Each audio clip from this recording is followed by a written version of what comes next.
Name the class of enzyme that usually catalyse the following reaction. अब इसमें जो given reaction है उसको समझते हैं। जो स्टार्टिंग मटेरियल है यानी लेफ्ट साइड में अगर आप देखोगे एक तो Sg है और S हैश है, ये होगी रिएक्टेंट की साइड, स्टार्टिंग मटेरियल होगी। प्रोडक्ट साइड में हमारे पास है S ये वाला और S हैश और प्लस S हैश और G का बन गया। अगर आप ये देखो G ग्रुप S ग्रुप से अलग हो गया है और S हैश से जुड़ गया, तो इससे ये पता लगता है कि इस रिएक्शन में Sg मॉलिक्यूल से एक ग्रुप G निकलकर दूसरे मॉलिक्यूल S हैश पर ट्रांसफर हो रहा है। मतलब group G is moving from substrate S to substrate S hash.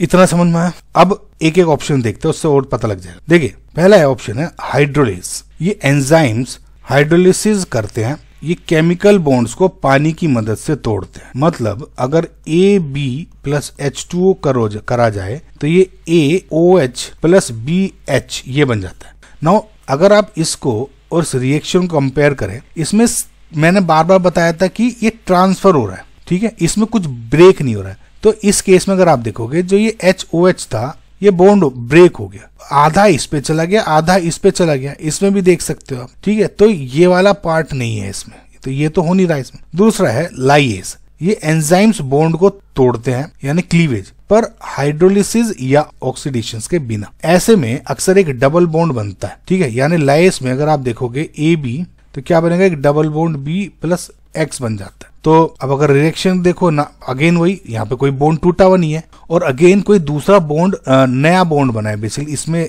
लाइस से कंपेयर करें तो बिल्कुल गलत है। नाउ ट्रांसफरेज में एक्चुअली में ये एंजाइम्स एक मॉलिक्यूल से फंक्शनल ग्रुप यानी जैसे यहाँ पे G है को हटाकर उसे दूसरे मॉलिक्यूल पर ट्रांसफर कर देते हैं, और यही हमारी रिएक्शन एग्जैक्ट दी हुई है। तो हमारा जो क्या आंसर हो जाएगा, ट्रांसफरेज। आपको लास्ट वाला लाइगेज भी बता देता हूँ। लाइगेज में क्या होता है कि ये जो एंजाइम है वे दो मॉलिक्यूल्स को जोड़ने के काम करते हैं और इस प्रोसेस में ATP यूज होती है यानी एनर्जी। मतलब अगर A प्लस B है तो ये AB ऐसे बना देते हैं। अगेन हमारे रिएक्शन में ये नहीं होता। जो हमारा करेक्ट आंसर हो जाएगा वही बात इज ऑप्शन नंबर 3 ट्रांसफरेज।